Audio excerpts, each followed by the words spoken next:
Chapter 25. The Ritual of Cleansing. Leviticus 14, 1-57.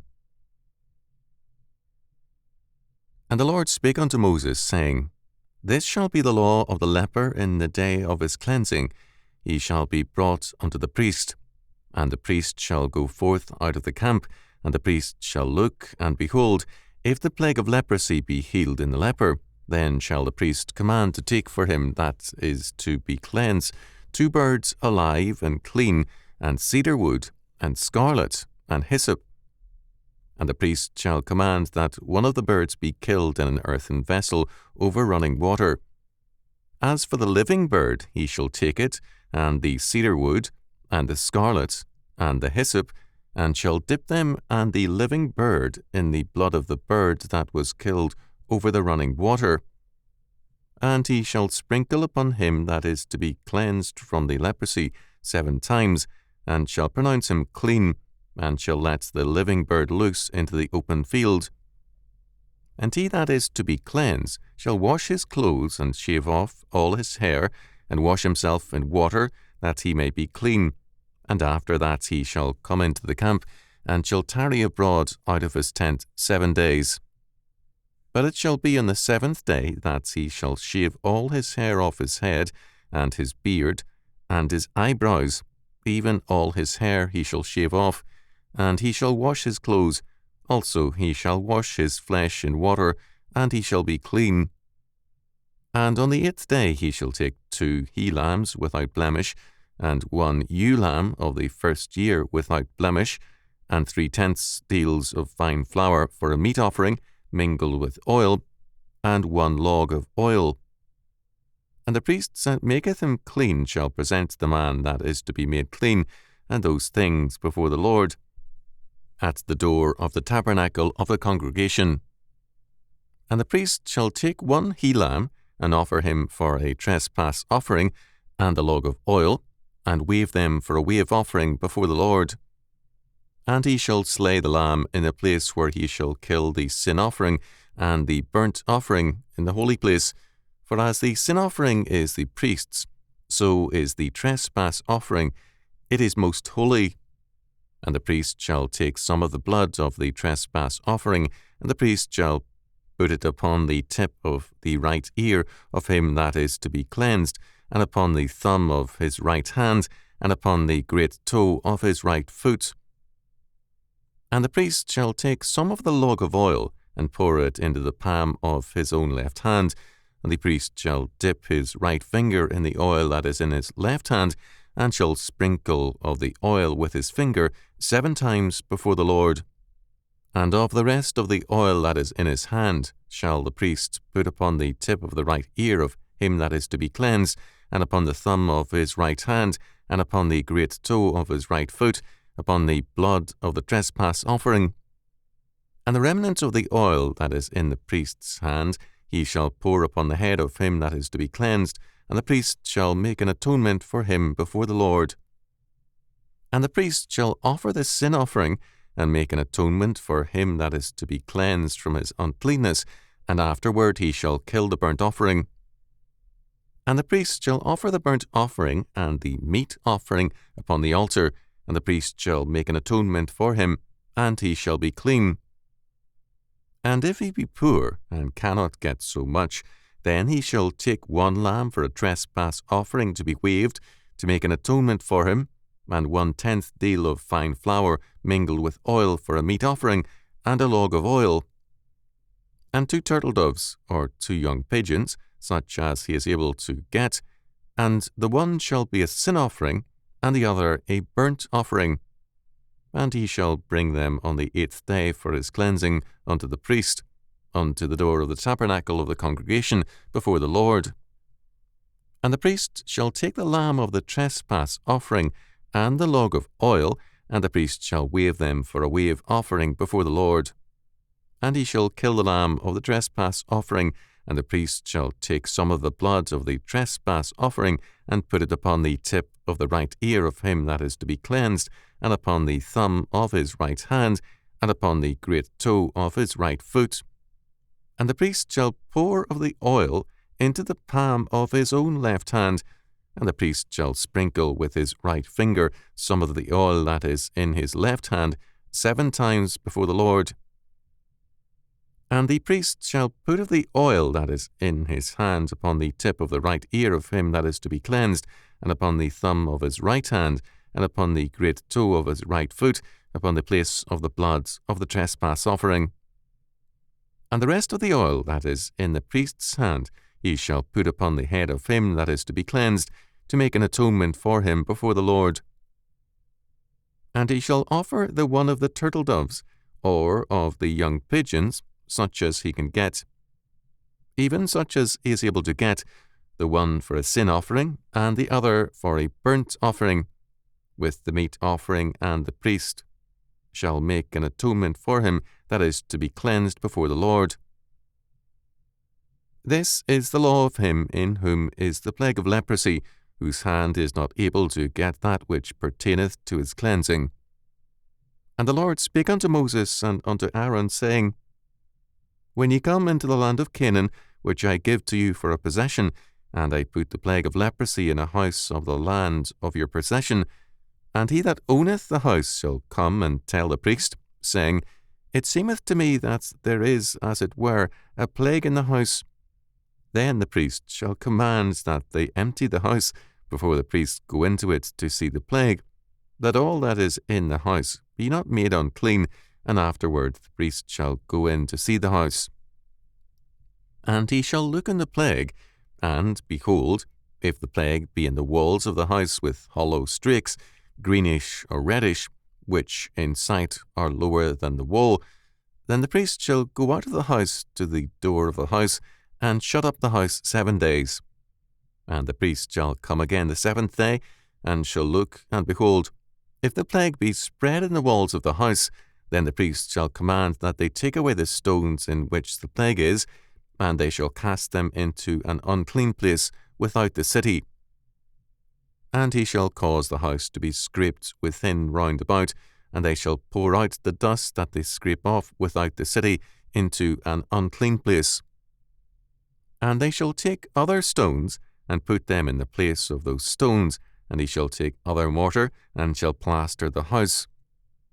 And if the plague come again, and break out in the house, after that he hath taken away the stones, and after he hath scraped the house, and after it is plastered, then the priest shall come and look, and behold, if the plague be spread in the house, it is a fretting leprosy in the house, it is unclean.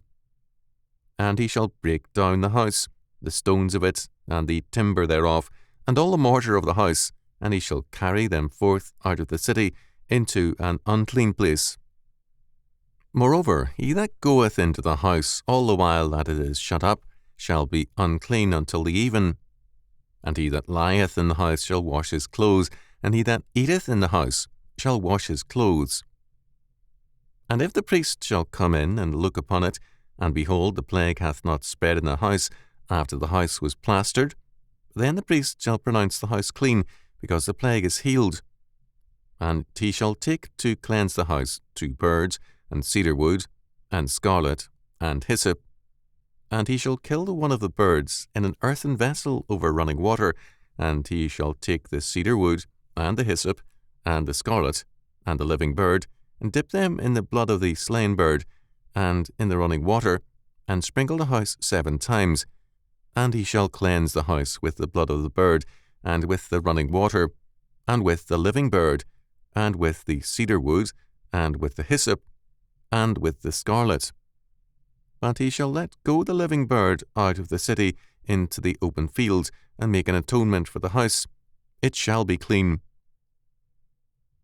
This is the law for all manner of plague of leprosy and scall, and for the leprosy of a garment, and of a house, and for a rising, and for a scab, and for a bright spot, to teach when it is unclean, and when it is clean.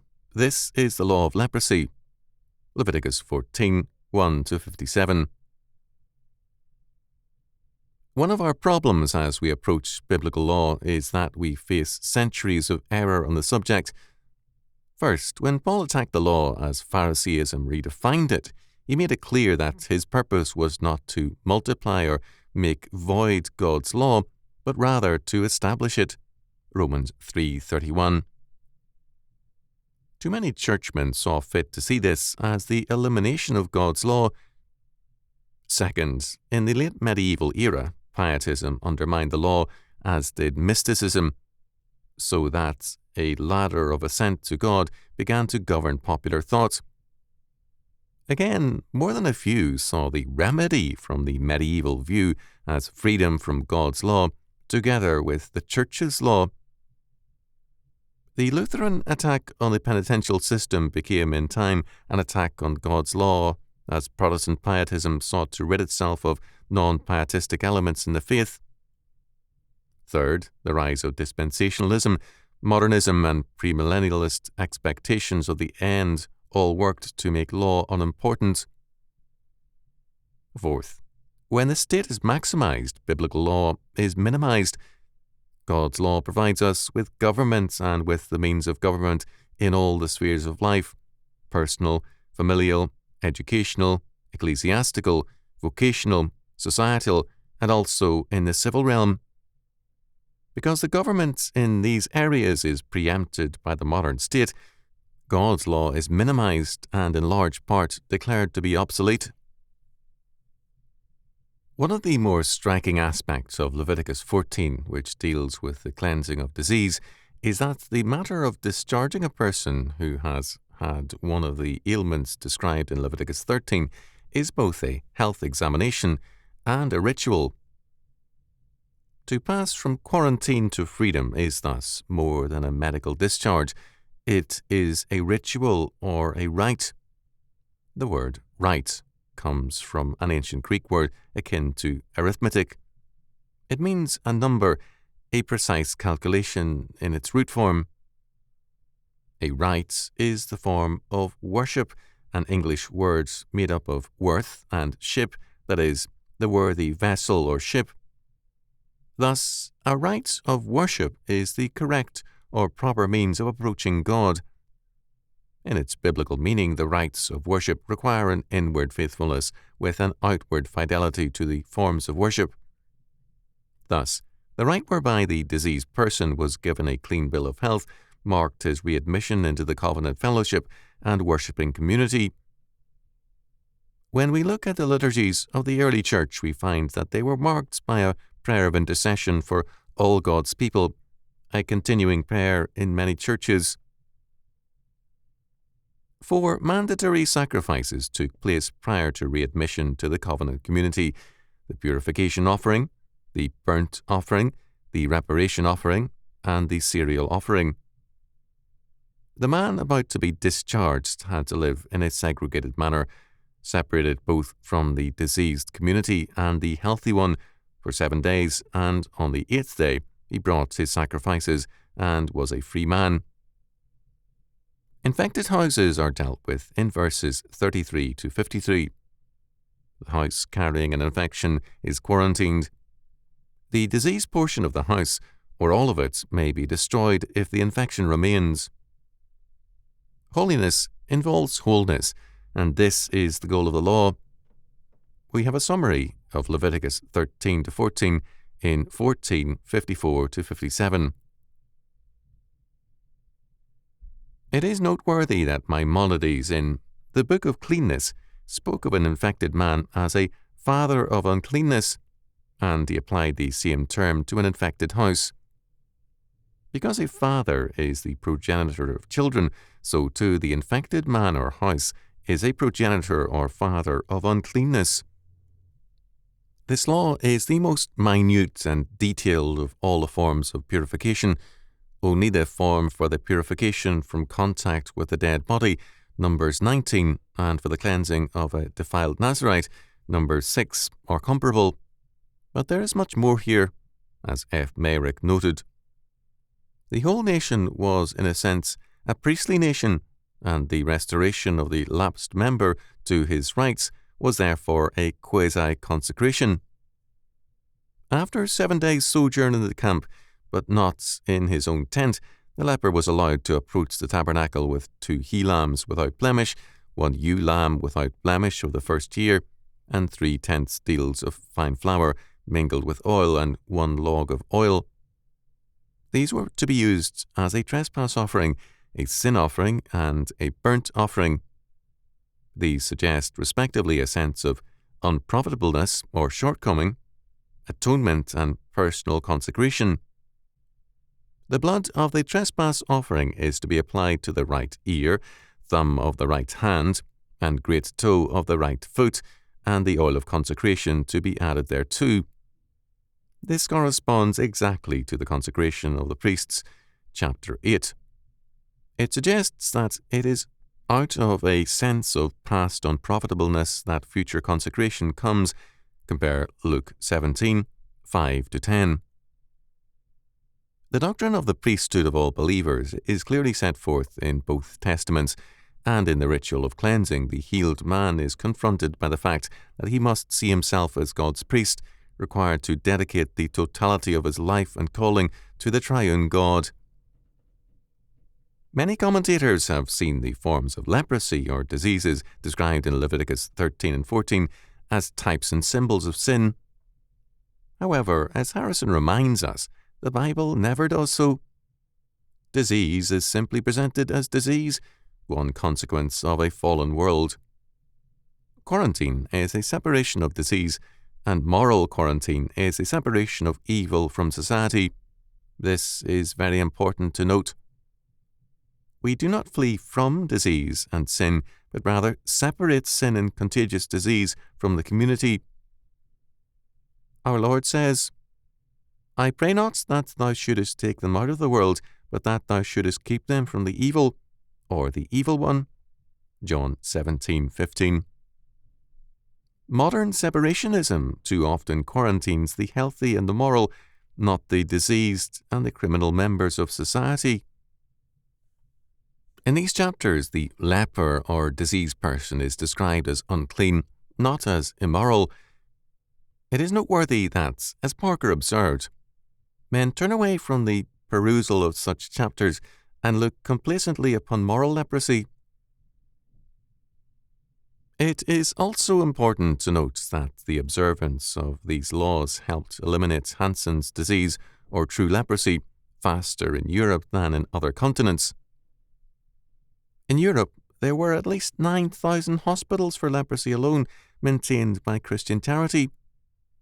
Louis VII of France left legacies to more than 2,000 hospitals for lepers in his country.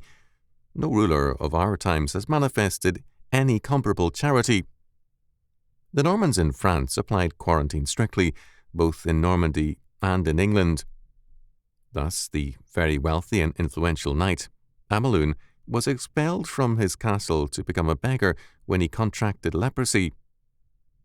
The Lateran Council of 1172 required that special churches be built for lepers, and in time, both hospitals and churches were available for lepers. In looking at the modern application of this law, we must recognize, first, that these sacrificial rites are no longer valid, since Christ's sacrifice replaces them all. This, however, does not eliminate the necessity of a Christian ministry to the sick, and a ritual for restoration to health is certainly in order. Second, as has been noted, the fact of quarantine is of biblical origin and rests on a biblical doctrine of order.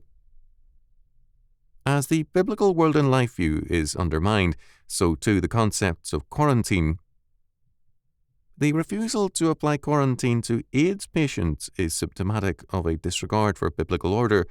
It goes hand in hand with disregard for moral order.